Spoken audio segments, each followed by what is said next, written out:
Hello, everyone. The Unleashed preview season has officially begun today, March 16th.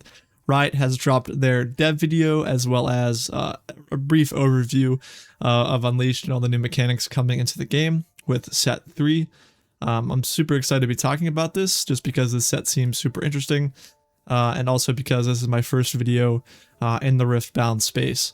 That being said, I think today I'm going to be covering mainly everything in this article all in one video that isn't necessarily in this article. That being said, I'm going to dive right in. If you want to read this yourself or read along or just check anything I might skim over, the link's going to be in the description, or you can go to the Riftbound website via Riot Games and just find the news tab and navigate to this yourself.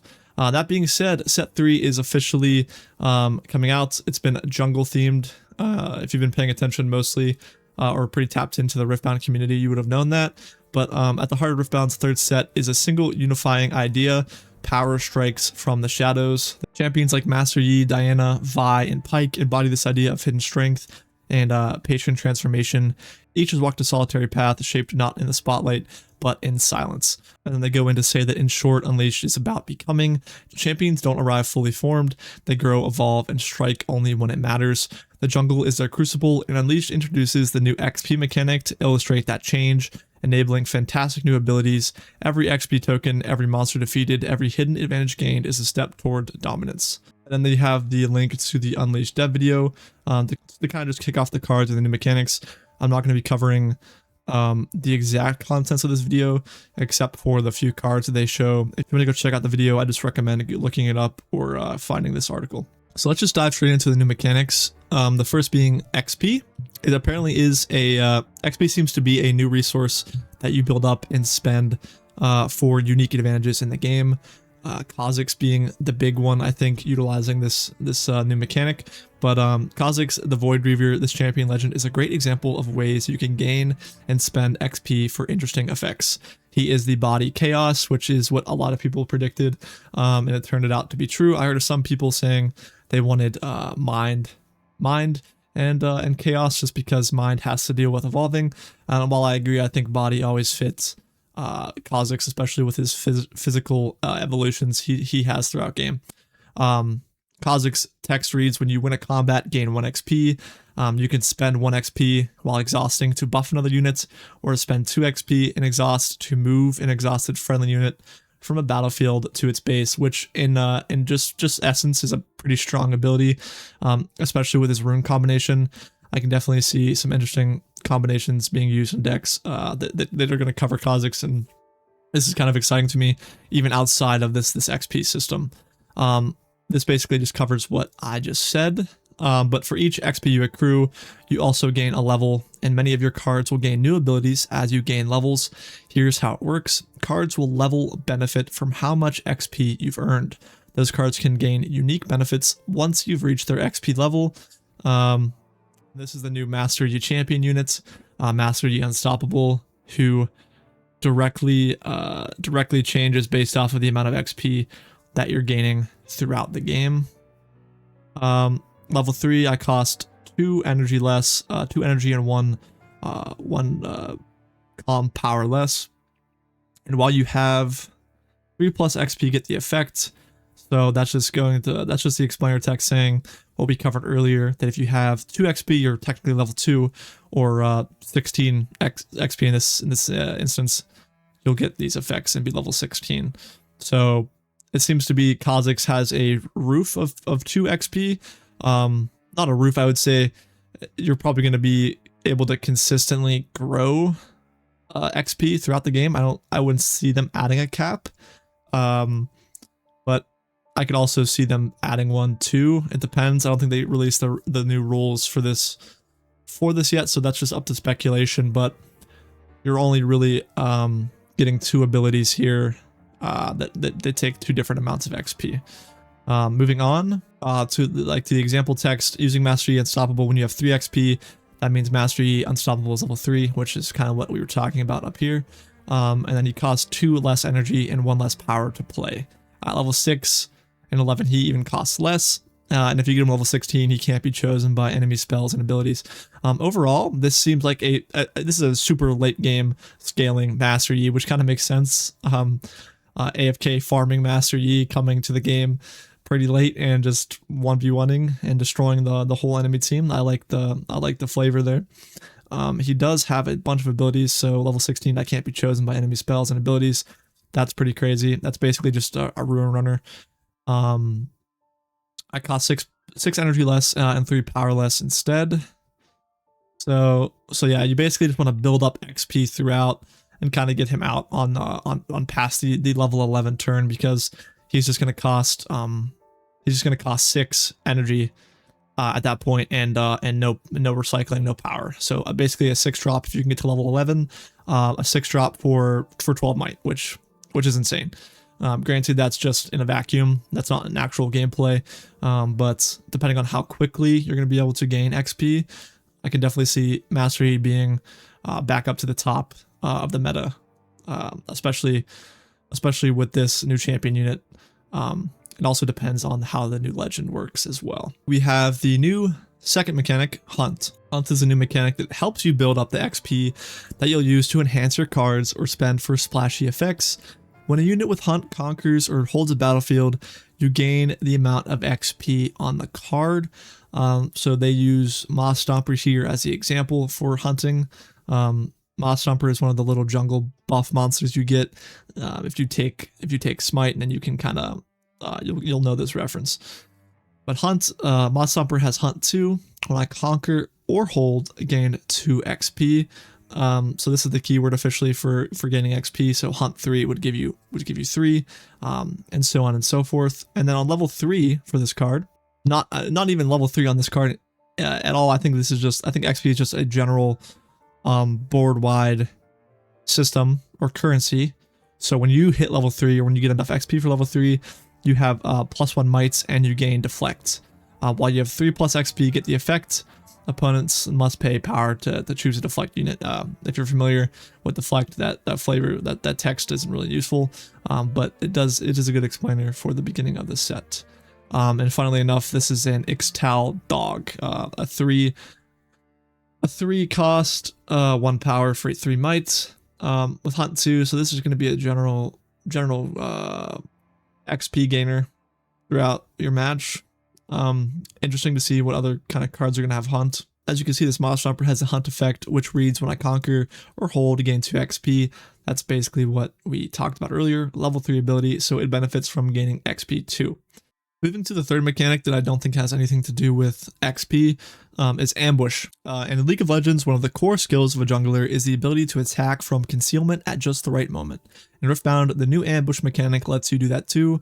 Specifically, Ambush lets you play a unit as a reaction to a battlefield where you have units, which is super fitting for jungle, as they mentioned. So adding this mechanic into the set makes perfect sense, and I genuinely think this is going to shake up a lot of engagements and combat going forward, not even just in this set, but as Ambush gets built upon. Being able to play a unit as a reaction to a battlefield where you currently have units definitely sounds super strong. Now it's super important, because it's not even just saying like did you have control of, it's just reaction to a battlefield where you have units, so you could easily bait out opponents with taking in some smaller units, and then just being able to quickly play at reaction speed another card to that battlefield immediately. I can see that being super strong. And they have the example card here as Inferno. So Inferno has Ambush, which we just talked about. You play me as reaction to a battlefield where you have units. And also this card has Assault 2. So that seems to obviously go hand in hand. Assault with Ambush is probably going to be the most consistent wording we get, or the consistent ability building that we see with most of these Ambush cards. So this is a 2 cost. This is a 2 drop for 1 might, but granted, you're never going to be playing this, I would assume, alone. It's probably best to play this as an Ambush. Obviously, you can play it because it's still a 2 drop with it can go up to a 3 might on attacking. So this is definitely going to swing some combats I see, especially being in red. Just a quick little 3 drop, quick little 2 drop for 3 might. If you're trying to go to a battlefield, that's going to be pretty interesting. And then they just add on here, since she's also got Assault 2, Inferno is sure to make a splash when she lands at a contested battlefield. Yep. Next, we've got the Unleashed tokens. We hope you're hungry for new tokens because Unleashed is jam-packed with them. Have a look. Most of you have probably seen Baron Pit, but if you haven't, the Baron Pit is a new token joining the battlefield when Baron Nashor is played. Baron Nashor, as you play me, add the Baron Pit battlefield token to the board if it's not there already. If you do, I enter there. This battlefield token also has units can move here from anywhere. It cannot be chosen by, the Baron cannot be chosen by any of his spells or abilities, and all other friendly units have +2 might. A pretty strong card nonetheless. And here is that Baron Pit, the look of the token. The actual look of the token, it has the you can't start the game with a token battlefield text, which is pretty important, and units can move here from anywhere, which is just the text that they added onto the Baron Nashor card itself. The next new token is the Bird. This is an elusive new token, and it's armed with Deflect. So a new bird token with Deflect, that's pretty interesting. Next is the Brush. When you play Ivern Greenfather, which I will go over later in the video as we talk about these new cards, you can replace battlefields with his Brush token. And the way this works is the bird, cat, dog, Poro, and Ivern units here have +1 might. If you're not familiar with like the cat, dog, Poro, or Ivern units text, that basically means anything with a keyword like this. So this for this example, this bird token here, which is a 1 might, would have 2 might here at this battlefield. And then it also adds on, when you score here, you may replace this with the battlefield it replaced. So basically, Ivern changes a battlefield. When you score at it, it just you may replace it, or you can keep it on a Brush. It depends. If you're building a huge arsenal of bird, cat, dog cards, then I could see you not wanting to change that battlefield and being able to keep it on Brush. Reflection is a new token. That Reflection becomes a copy of another card already in play. Super interesting. This is obviously being added because of LeBlanc. Her main kit revolves around creating reflections of certain cards. The next token being a Sprite. We've seen this before. The temporary killing at the start of your beginning phase before scoring, 3 mites. And another new token, the XP Tracker. With Unleashed comes XP, which we talked about earlier, and you're definitely going to want to know how much XP you have. This tracker helps with that. So this tracks XP gained here. Some cards get bonuses based on your level, which we've talked about. So this is a way to track total XP gain, which I can definitely see. I think more realistically, dice are going to be used, just because having like 3 of these down on a card is just going to make a pretty messy board state. But it's nonetheless nice to just see that they're adding this XP tracker token just in case someone doesn't want to bring outside resources to the game. If you're unfamiliar with the Unleashed product line, there is going to be the booster displays, which you have known. Every set's going to have its own booster, with Vi here at the top, and then Pike and Diana, with Vi being on the booster sleeves. The pre-constructed decks we're going to be seeing in this set. Granted, there aren't any direct previews on this website. We do know that Vi and Vex are going to be the pre-cons going into Unleashed. And with Unleashed, is going to be a new product entirely. It's going to be called the Vault. It's going to be arriving in a reusable card storage box. Inside, you'll find 6 booster packs from Riftbound Set 3, 36 basic runes, 6 of each to power your decks, 3 double-sided full art tokens, and 2 dividers to help keep your new cards organized. This isn't an Unleashed exclusive. You can look forward to a new vault with future sets as well. So this is basically a pretty good comparison to this would be the Elite Trainer Box in Pokemon. This is going to be priced at the same price point as well. It's not displayed here, but $49.99 USD is going to be the running MSRP for this product currently. Not as big as an Elite Trainer Box, but enough to hold a deck, which is cool, and to get some 6 booster packs, as well as the 3 double-sided full art tokens. I'm not sure if that means that's like some type of promotional card for these products, or what they mean exactly by full art tokens, but I'm sure we'll see as it gets closer to the release of the product. Moving on, just the Unleashed release dates for the previous season, which we're in right now, the merch store drawings, the pre-rift release dates, and the summoner skirmish windows. I'm not going to dive too big into that. If you're interested to see these dates, you can just check out the article yourself.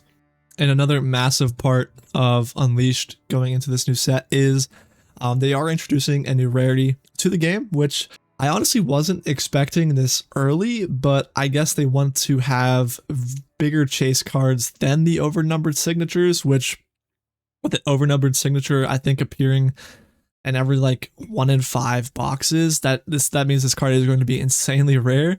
But they definitely want super big chase cards that are going to go for a ton of money, and I can see that they're picking the Bear Nasher here, which is probably a pretty smart move. This is a pretty epic card, so to see whatever this ultimate rarity one is, it's going to be interesting. But the Unleashed introduces the ultimate rarity Riftbound, a rarity for individually exciting, very, very hard to find cards. And Riftbound's first ultimate rare is a unique overnumbered card for the Bear Nasher. You'll have to keep an eye out for that to be revealed in the coming days, so we have no idea what this will look like. But just based off of the overnumbers we've had so far, I imagine this card is going to be pretty crazy, as well as some insanely nice foiling, just because the overnumbered foilings are so nice. Them having to do better than that, this must be an insanely cool looking card. This is the only ultimate rare in Unleashed, and ultimate rares will not appear in every set going forward. We're saving it for those truly special cards. So, I mean, that does make it a little better. You don't have to really worry about them just pumping out ultimate rares in every set, and kind of inflating that premium card market and making it a bit more special when you get cards like this. Then they go into the booster pack rarity distribution. Each Riftbound Unleashed booster pack contains the 7 uncommon cards, the 3 uncommon cards, the 1 foil slot that can be common, uncommon, rare, or epic, the 2 rare, epic, alt, overnumber, or ultimate cards, the 1 token rune or alt rune slots, and the 1 informational insert, which is pretty which is the exact same as the other 2 sets we've had. This is no different. And that's the end. That's all for now. We hope you enjoy all of the exciting Unleashed cards reveal in the next coming days. And that should conclude this article. I think I went over everything. If I missed something, I do apologize. If you're interested in more videos like this and you stayed this long through this one, I appreciate it. I plan on making more Riftbound content very soon and consistently as much as I can. Hopefully some shorts coming out soon in regards to all of the new cards, where I can talk about them maybe one by one or a few at a time. Thank you so much, and I'll catch you guys in the next video.